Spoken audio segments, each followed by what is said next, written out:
Selamat mendengarkan podcast ini. Alkitab mengatakan bahwa Allah menentang orang yang congkak. Ya. Tetapi Allah memberikan kasih karunia atau mengasihani orang yang rendah hati. Yakobus pasal 4 ayat yang ke-6. Allah menentang orang yang congkak tetapi mengasihani orang yang rendah hati. Saudara, ini kalimat yang sangat penting, yang di dalam kalimat ini kita menemukan rahasia hidup, diberkati, dirahmati oleh Allah.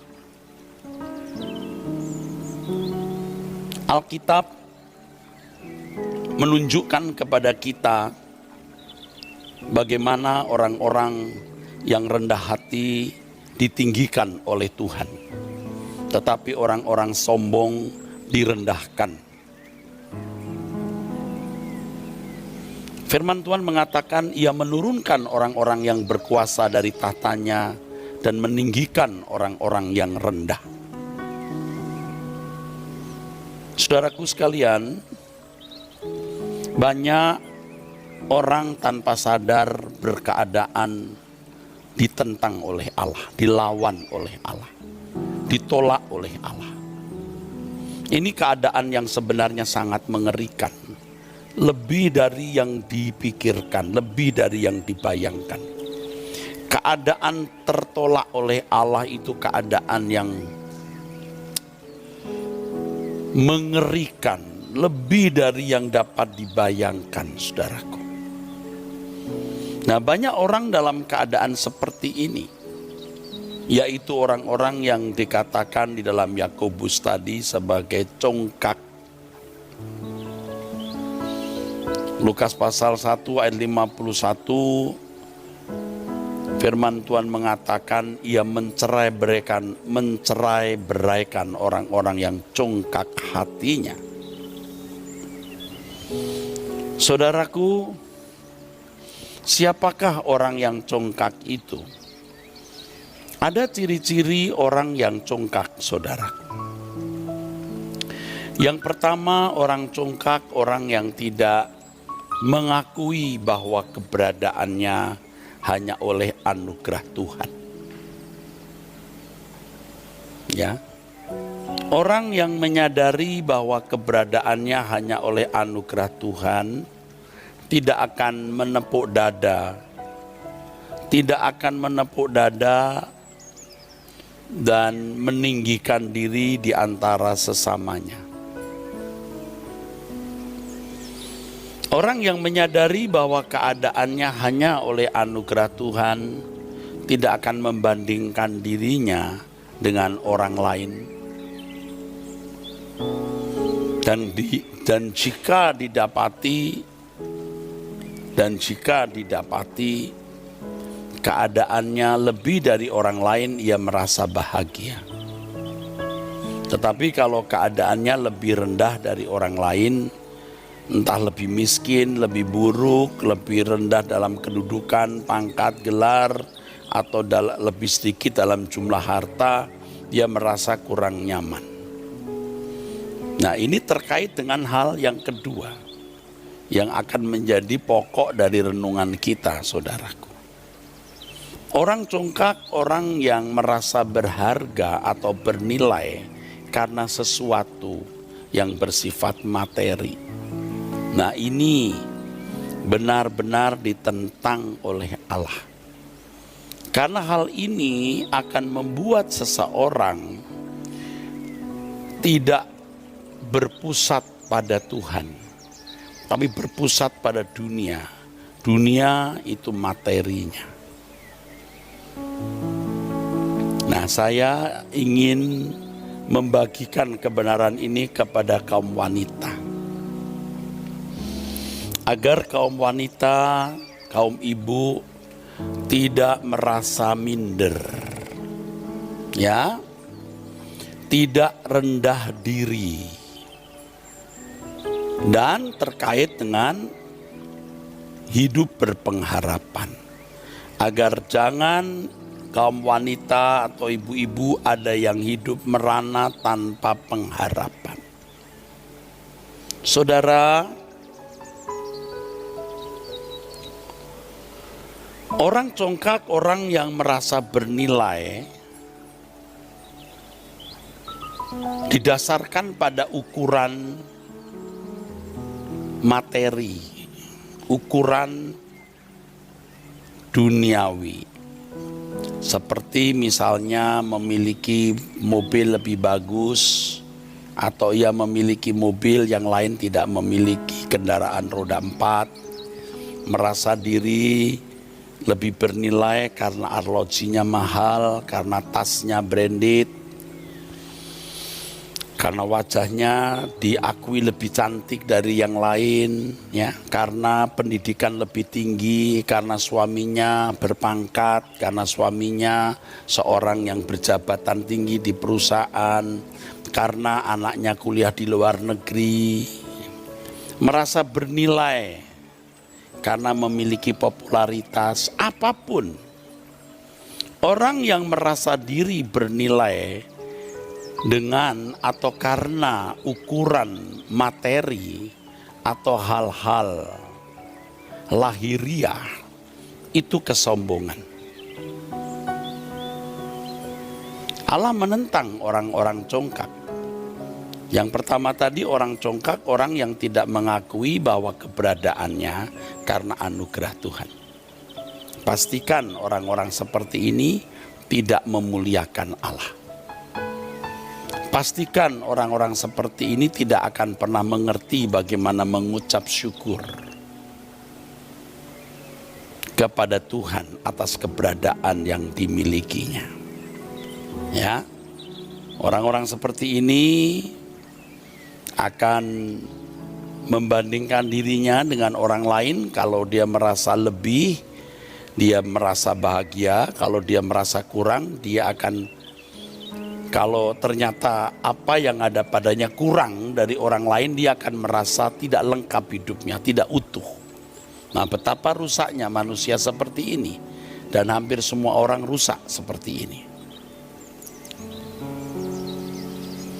Oleh sebab itu, saudaraku, tidak heran kalau orang berusaha untuk memiliki apapun yang dapat membuat dirinya lebih dari orang lain, bernilai di mata manusia dengan ukuran lahiriah, dengan ukuran hal-hal atau perkara-perkara lahiriah, perkara-perkara duniawi tersebut. Nah, saudara, orang-orang seperti ini pasti tidak bisa memuliakan Tuhan. Dia tidak akan berpusat pada Allah, tidak bisa teosentris, tetapi akan antroposentris, berpusat pada diri manusia, atau egosentris. Orientasinya pasti perkara-perkara lahiriah juga, saudaraku. Nah, ini sudah menjadi kodrat manusia pada umumnya. Menjadi kodrat manusia pada umumnya. Pada umumnya manusia berkeadaan seperti ini. Pada umumnya. Nah, tidak sedikit, banyak sekali, atau bisa dikatakan hampir semua wanita yang berkeadaan kurang memiliki perasaan rendah diri atau minder. Kasihan, saudara. Kasihan. Kalau kita bertanya kepada 100 wanita, siapa yang merasa dirinya bernilai atau berharga? Kalau jujur, mungkin tidak lebih 15%. Sebab yang 15% ini sukses. Entah suaminya berpangkat, entah rumahnya bagus, entah mobilnya bagus, entah karena kedudukan yang dia miliki atau kedudukan suami, atau karena anaknya kuliah di luar negeri dan lain sebagainya. Jangan-jangan di antara 100 tidak ada 15%, artinya tidak ada 15 orang. Mungkin di antara 1000 baru ada 20 orang. Karena dunia kita ini kan dunia yang sulit seperti ini, lebih banyak orang yang susah daripada orang yang senang. Lebih banyak orang yang menderita daripada orang yang tidak menderita.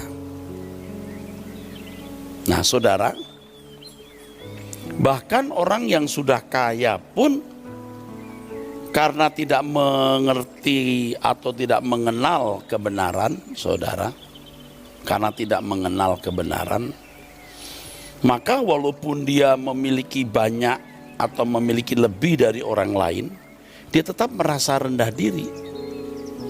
Dia bisa merasa minder juga karena membandingkan kepada orang lain yang lebih tinggi. Dia membandingkannya dengan orang yang lebih tinggi, hartanya lebih tinggi, pangkatnya, entah pangkat yang dimilikinya atau pangkat suaminya. Malang sekali saudaraku, malang sekali. Orang seperti ini tidak akan bisa memuliakan Allah. Karena orientasinya pada diri manusia, si aku, bukan berpusat pada Allah. Kembali kepada apa yang tadi saya katakan. Banyak wanita, mungkin juga hampir semua wanita yang tidak merasa benar-benar berharga. Saudara, ayo kita rubah cara berpikir kita.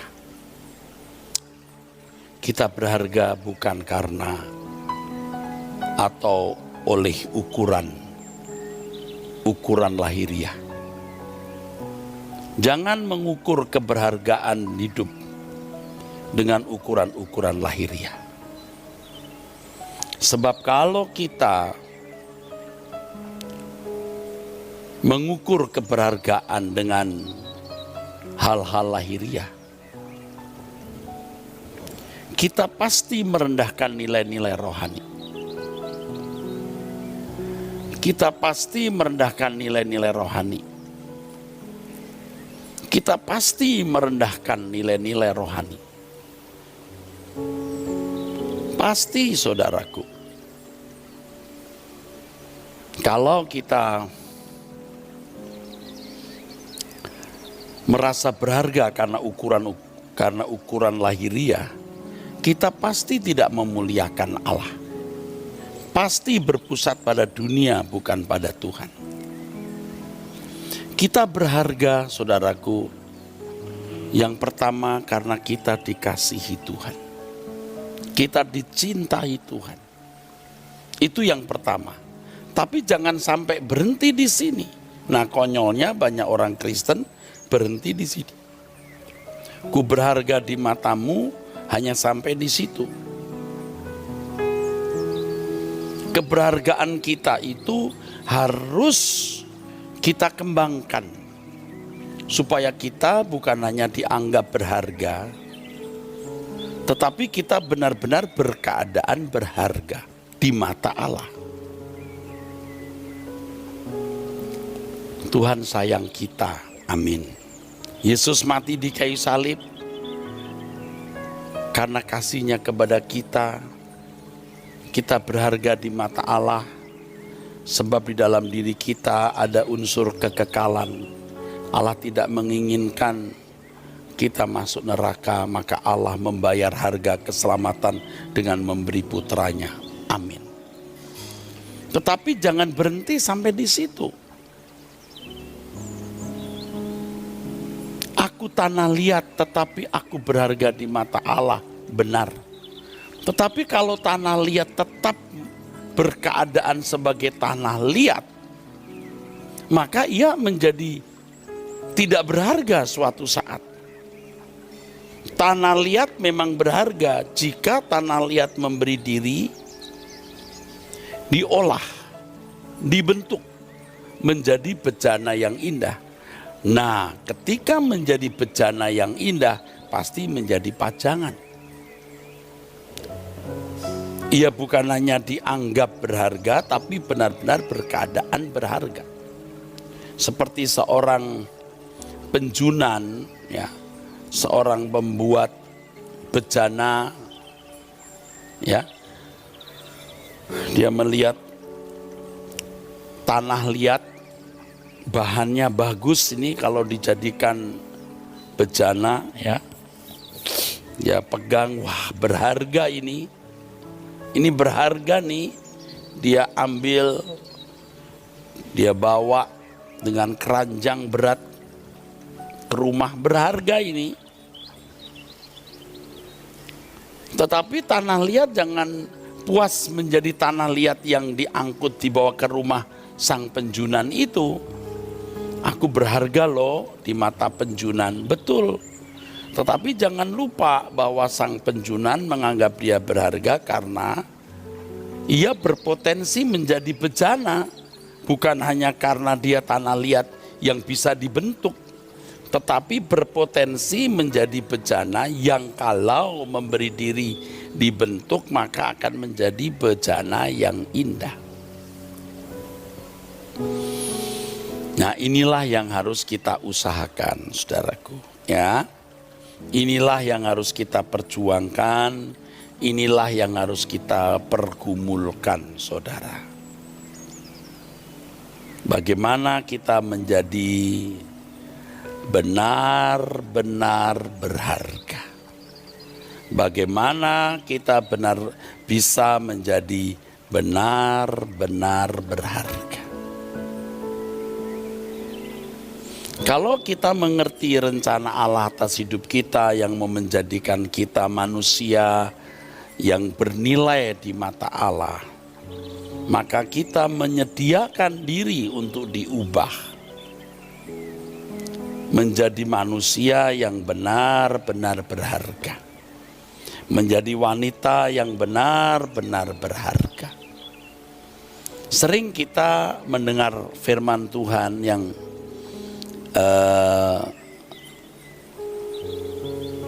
dibacakan, ya, dan ini sering sekali, ya, di dalam 1 Petrus 3, saudara, ya. Tetapi perhiasanmu ialah manusia batiniah yang tersembunyi dengan perhiasan yang tidak binasa, yang berasal dari roh yang lemah lembut dan tentram, yang sangat berharga di mata Allah. Lalu demikianlah caranya perempuan-perempuan kudus dahulu berdandan.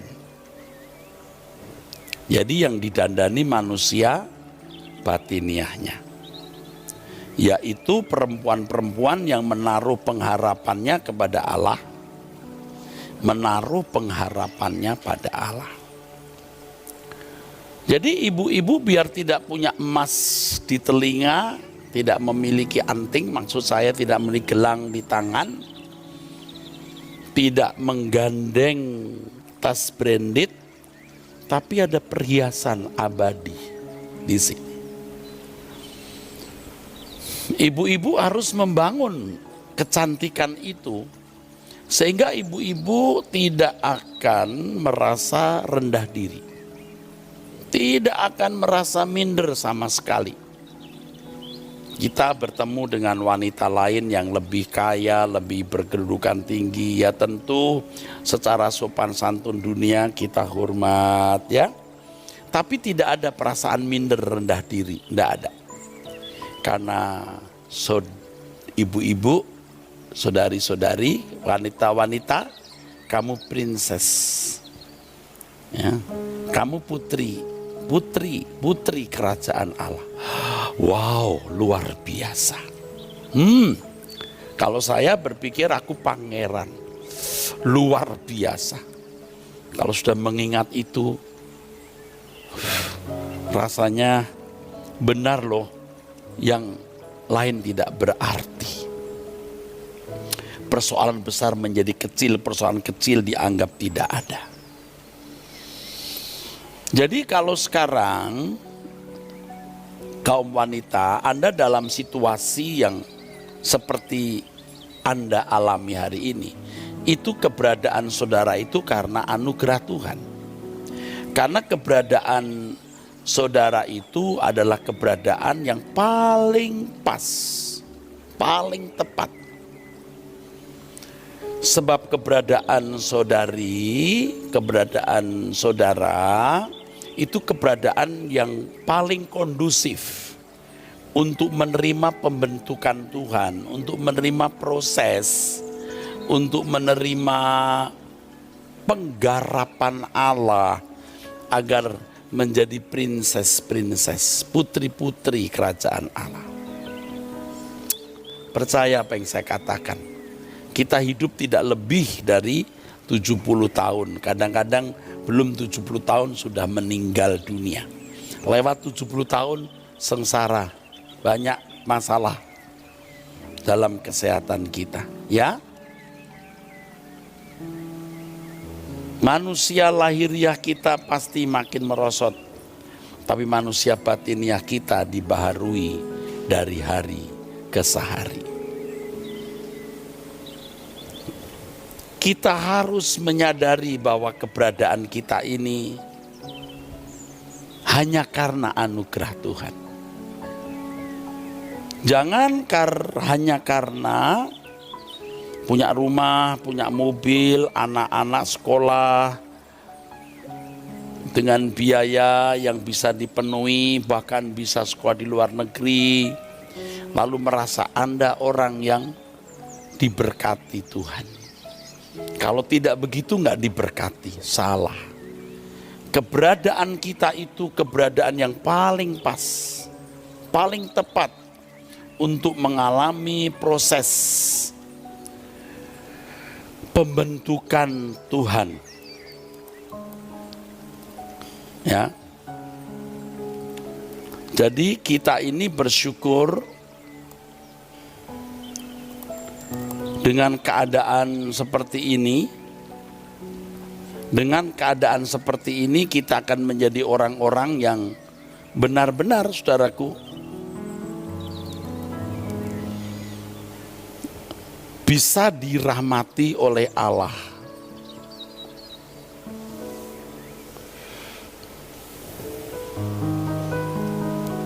Saudara harus memiliki cara berpikir yang beda dengan dunia. Belajar dari acara Wanita Surgawi di Truth ID ini. Tadi saya sudah mengatakan wanita-wanita sombong itu loh, ya, yang tidak mengakui keberadaannya hanya oleh anugerah Tuhan. Oke? Kalau dia kaya, dia cantik, merasa lebih dari orang lain, kaya lebih dari orang lain, ya, dan lain-lain, ya, dia akan bahagia, tersanjung. Tapi kalau dia berkeadaan lebih rendah dari orang lain, susah, merasa nggak lengkap, malang dia. Ini orang-orang bodoh sekali.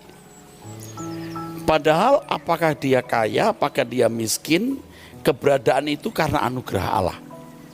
Kalau dia miskin secara materi, maksud saya, ya, itu bukan berarti dia malang loh. Itu keadaan yang kondusif, artinya keadaan yang baik, yang mendukung, ya, tercapainya penggarapan Allah supaya menjadi princess, jadi putri kerajaan Allah, anak-anak Allah yang agung, wanita-wanita yang agung di mata Allah. Nah, orang-orang yang seperti ini kita lupakan saja, memang bukan urusan kita, dan orang seperti ini tidak akan masuk menjadi putri-putri kerajaan Allah. Maaf ya, buang saja, ini sampah. Sekarang kita, kalau saudara secara materi lebih dari orang lain, secara pandang mata dunia Anda dianggap lebih cantik dari orang lain, atau Anda punya keberadaan lebih dari orang lain, jangan merasa itu nilai. Itu bukan nilai di hadapan Allah. Memang menjadi bernilai kalau Anda gunakan itu untuk kemuliaan Tuhan atau untuk kepentingan Tuhan. Ya, kalau mengerti apa yang saya ajarkan, Anda tidak akan membandingkan diri dengan orang lain. Kalau Anda merasa lebih, Anda bahagia, kurang, merasa tidak bahagia karena merasa kurang lengkap. Ini orang-orang bodoh. Tapi melalui pemberitaan firman wanita surgawi ini, kalau Anda merasa, maksud saya kalau Anda punya lebih, Anda tidak merasa lebih. Semua karena anugerah. Kalau kurang, juga di dalam anugerah. Karena dalam keadaan apapun, itu kondisi yang kondusif. Keadaan yang kondusif. Artinya situasi yang mendukung tercapainya tujuan. Tujuan untuk mengkosmetiki. Kata kosmetik mungkin tidak tepat, untuk menggarap, ya, mempercantik, membuat kita bernilai di mata Tuhan. Ya, saya itu mempersiapkan khotbah ini, ya. Artinya ketika saya merasa bahwa Tuhan menghendaki saya menyampaikan firman mengenai hal ini, ya, saya membayangkan ibu-ibu yang sekarang tertindas, wanita-wanita yang sekarang ini terasa terbuang, tidak kaya, tidak cantik, tidak berharga, direndahkan, banyak yang begitu, banyak yang begitu. Saya mau beritahu, Anda bukan orang yang terbuang. Tidak masalah manusia membuang Anda, ibu, hai kaum wanita. Anda tidak menikah atau belum menikah, orang bilang gak laku kawin, tidak masalah. Ada menikah tapi tidak punya anak, dihina mertua, dihina ipar, mendorong suami untuk nikah lagi. Lalu Anda dipandang dengan sebelah mata, sudah tidak bisa memberi keturunan, tambah jelek lagi. Kasihan. Orang bilang kasihan. Enggak. Anda mungkin sebagai buruh bekerja sebagai buruh kasar, atau Anda sebagai pegawai rendahan di mata manusia, enggak masalah. Apapun keadaanmu, lihat kekekalan. Saya sering, atau oke lah, paling tidak kadang-kadang membayangkan bagaimana kerajaan Allah. Nah, ini mungkin lebay ya, pada waktu di kerajaan Allah ya, lalu dipanggil satu persatu ya, pintu yang besar dibuka. Saya jalan menuju tahta. Salah satu dari laskar atau pejuang itu, wah, luar biasa. Anda juga begitu. Pintu istana yang megah dibuka, lalu putri-putri, dan Anda salah satu putri dari kerajaan Allah menghadap tahta, menyembah Bapa dan Putranya Tuhan kita Yesus Kristus. Tapi hanya mereka yang cantik, yang agung di mata Allah. Kalau agung di dunia karena pakai barang branded, karena cantik, mulus, bisa berkosmetik secara lahiriah, operasi plastik, pakai barang-barang mewah, tidak ada artinya, tidak bernilai sama sekali. Tapi kita yang digarap Tuhan, diajar untuk mengasihi sesama, mengasihi musuh, mengalah, tidak terikat dengan percintaan dunia. Banyak lagi. Yang bagaimana Pak Eras yang cantik itu? Nah, Anda ikuti terus Truth ID. Oh, ayo kita belajar firman ya. Ini firman membentuk kita juga lewat pengalaman hidup setiap hari, saudaraku. Orang yang merasa diri bernilai karena ukuran lahiriah, barang-barang lahiriah, itu orang congkak yang ditolak oleh Allah. Orang sombong yang ditolak oleh Allah. Ingat itu. Jadi kalau saudara minder, itu juga bahasa orang sombong sombong dengan cara lain. Kasihan. Sudah jelek sombong lagi. Sudah miskin sombong lagi. Sudah tidak berpendidikan sombong lagi. Kasihan. Biar tidak berpendidikan tapi rendah hati. Biar tidak memakai barang branded tetapi rendah hati. Bagaimana caranya? Ya mengakui bahwa keberadaan ini luar biasa. Aku menjadi wanita yang tidak berpendidikan tinggi karena keluargaku dulu begini begitu. Puji Tuhan. Aku jadi wanita yang diperlakukan orang seperti ini. Tidak apa-apa, puji Tuhan. Ini keadaan yang terbaik yang Allah berikan kepadaku. Dari keadaan ini Tuhan mau merias aku. Dan saudara akan bisa melihat bagaimana Anda, ibu-ibu, kaum wanita menjadi lebih sabar, lebih mengerti orang lain. Tidak banyak bicara, apalagi ngomongin orang. Tidak lagi. Kesukaannya hanya duduk diam di kaki Tuhan mendengarkan firman Tuhan. Tentu lewat Truth ID. Temperamentalnya diubahkan. Suka menyalahkan orang tidak lagi. Dan banyak lagi. Dan Anda menjadi wanita yang anggun dan agung di mata Allah. Ya, nanti akan tahu sendiri bagaimana Anda menjadi seorang yang anggun. Kalau orang memakai perhiasan mewah, Anda tidak pakai perhiasan lahiriah, tapi Anda punya perhiasan batiniah. Ada kan orang yang tersinggung sedikit sudah wah marah-marah. Di jalan itu kadang-kadang saya lihat wanita lebih galak dari pria. Sudah salah, lebih galak. Jadi kita pria ngelihat begitu ya udah ngalah lah. Mungkin dia kurang obat atau salah minum obat atau belum minum obat. Jadi kayak orang sakit. Wah. Itu wanita ibu-ibu naik motor, sennya kanan, dia belok kiri. Ditanya, "Bu, jangan begitu." "Apa lo?" Waduh, lebih galak dia.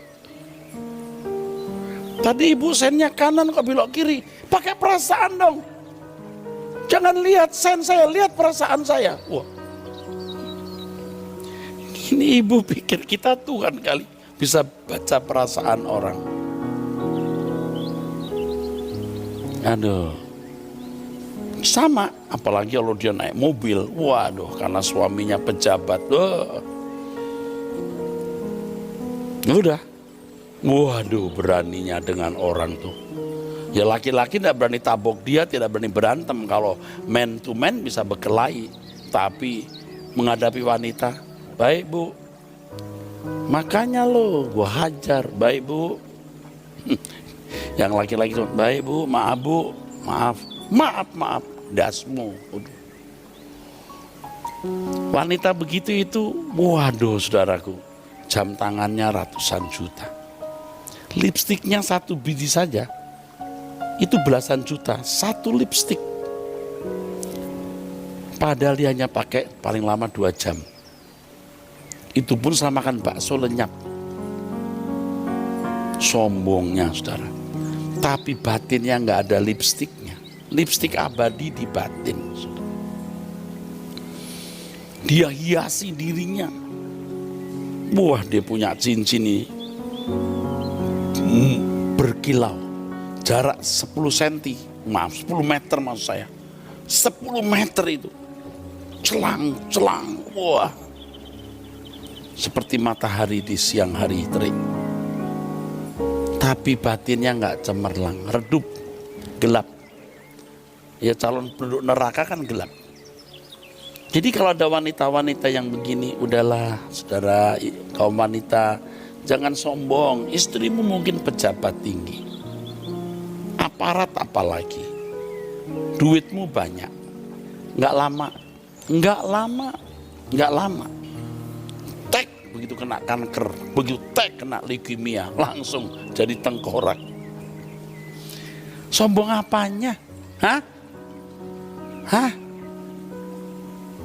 Wah, cantik, jebret, kena penyakit bengkak. Jadi kayak babi. Kakinya bengkak, mukanya bengkak, waktu mati itu sampai nggak jelas. Ini wajah si ibu itu cantik loh. Kok jadi begini bentuknya kayak Doraemon? Kayak begitu. Itu hidup. Hidup itu cuma begitu, Bu. Kaum wanita jangan sombong. Tapi saya tidak menunjukkan ini untuk kaum wanita seperti itu. Mungkin mereka juga tidak mau mendengar dan tidak mendengar khotbah ini. Saya menyampaikan kepada saudara yang rendah hati. Jadi kalau ada yang model begitu mendengar khotbah saya, puji Tuhan, Anda diberi kesempatan bertobat. Jangan tersinggung. Ini keselamatan kekal saudara loh. Jangan berkata, wah aku berharga Pak di mata Tuhan. Oh ya, tapi sekarang ini masih lempung enggak? Ya masih tanah liat sih Pak, masih proses. Berapa umurmu? Kalau umurmu 15-20 tahun masih bentuk tanah liat bisa dimengerti loh. Apalagi baru umur 10 tahun masih tanah liat. Kalau sudah umur 30 tahun udah mulai dibentuk, udah terbentuk bejananya. Wah, umur 40-45 tahun udah mulai finishing. Umur 50 tahun sudah mulai indah jadi pajangan. Jangan umur 60 tahun masih tanah liat. Dulu waktu kita masih muda kan, kita suka nyanyi lagu itu. Buatlah jalanmu dalam saya.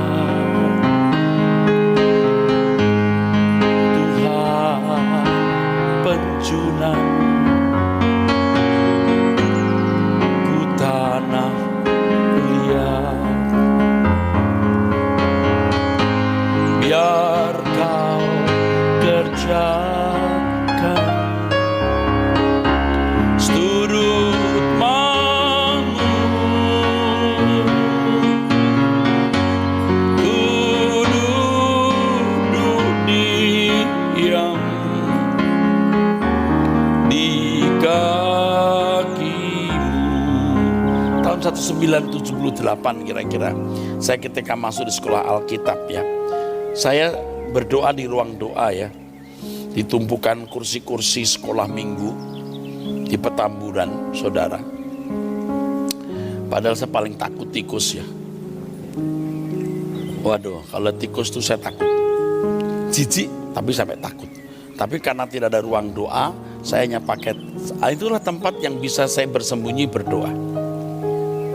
Ya, berdoa sambil berjaga. Artinya kalau tikus gitu ya, takut. Tapi ya no choice. Nah lagu ini yang sering saya nyanyikan. Wah, kenangan. Jadi kalau nyanyi lagu ini ada semacam chemistry di dalam pikiran saya, lalu ingat ketika muda itu.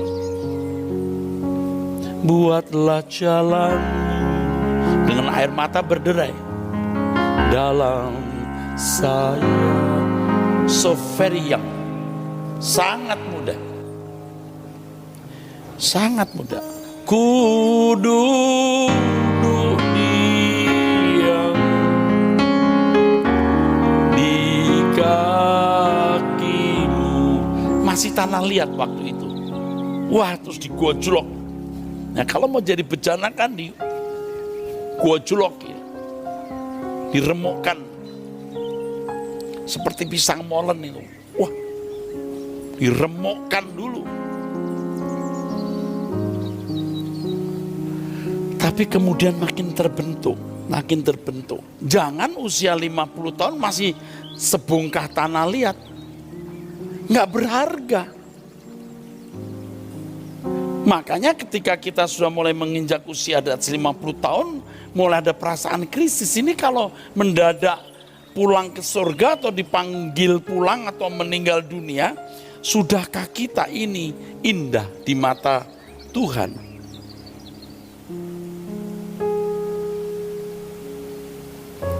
Jadi biar saudara ya, kaum ibu, kaum wanita, di mata manusia Anda tidak berharga, di mata Allah harus berharga. Ya, Anda pegawai rendahan mungkin ya dihina-hina, direndahkan. Anda diam-diam tapi tenang, tidak minder, tidak minder, tidak rendah diri, tetap rendah hati. Dan menjadi pengharapan kita mau segera pulang. Pengharapan kita segera mau pulang.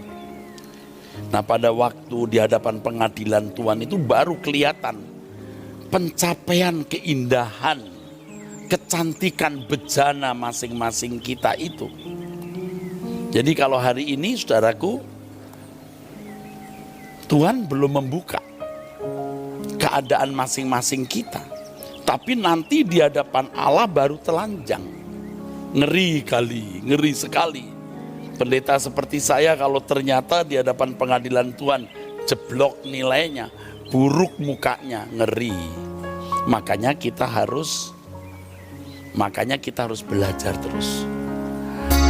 Jangan menjaga perasaanmu sendiri dan perasaan orang lain, tapi jaga perasaan Allah. Orang berdandan untuk dirinya,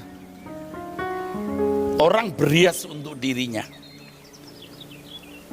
dan orang berdandan berhias untuk orang lain. Bagaimana ia cantik, dia berpantas diri di depan cermin, dan ketika di satu acara dia tampil, dia mau berpantas di depan manusia, bernilai di mata manusia. Tapi dia tidak menjaga perasaan Allah. Bagaimana perilakunya setiap hari? Apa yang dia ucapkan, dia pikirkan, dia renungkan, dan dia lakukan. Orang-orang seperti ini tidak memuliakan Allah. Kalaupun dia ke gereja, dia menyanyi, memuji Tuhan, aduh percuma. Ia tidak memuliakan Tuhan. Ia memuliakan dirinya sendiri. Dia mau bernilai di matanya dan bernilai di mata manusia dengan ukuran hal-hal lahiriah. Kalau ketemu orang, kenalkan, nama saya Anu, aku ini istrinya bapak itu. Udah. Kenalkan saya ibunya anak itu yang jadi juara itu. Oh, saya ibunya anak saya yang sekarang lagi kuliah di Sydney misalnya. Oh, bukan tidak boleh kuliah di Sydney, bukan tidak boleh punya suami, punya jabatan. Jangan merasa bernilai karena hal itu. Coba lihat ibu-ibu yang punya arloji mahal, dia lihat-lihat begini, punya perhiasan, dia lihat-lihat. Nanti dilihat orang gimana? Kasihan. Dia mau cantik di mata manusia, tapi tidak cantik di mata Allah. Dia lebih memuaskan perasaan sendiri, dan memuaskan perasaan orang, tapi tidak memuaskan perasaan Allah.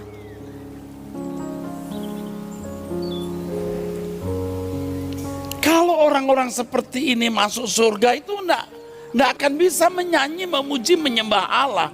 Dia tidak akan bisa, munafik. Makanya orang harus mencari kesukaan hati Tuhan, kemuliaan Tuhan. Enggak salah pakai cincin, pakailah secara patut. Berdandan secara patut, berdandanlah. Tapi engkau ini melakukan semua untuk Tuhan, baik kau makan atau minum atau melakukan sesuatu yang lain, lakukan semua untuk kemuliaan Allah. Banyak hal yang tidak terucap di mulut saya, saudaraku. Tetapi Roh Kudus akan menolong saudara memahami apa yang saya katakan ini. Jangan minder, jangan rendah diri, jangan membuat ukuran dari hal-hal lahiriah. Tetapi ukuranmu adalah keberkenanan di hadapan Allah. Hai wanita surgawi, bertobatlah. Kalau engkau menyimpang dari jalan Tuhan, ayo kita kembali kepada Tuhan. Kalau menjadi wanita surgawi, mestinya ya tidak perlu bertobat seperti orang yang belum mengenal Allah dan bukan wanita surgawi. Tapi wanita surgawi pertobatannya adalah pembaharuan hidup setiap hari dari saat ke saat sehingga makin indah di mata Tuhan. Amin. Tuhan memberkati saudara sekalian.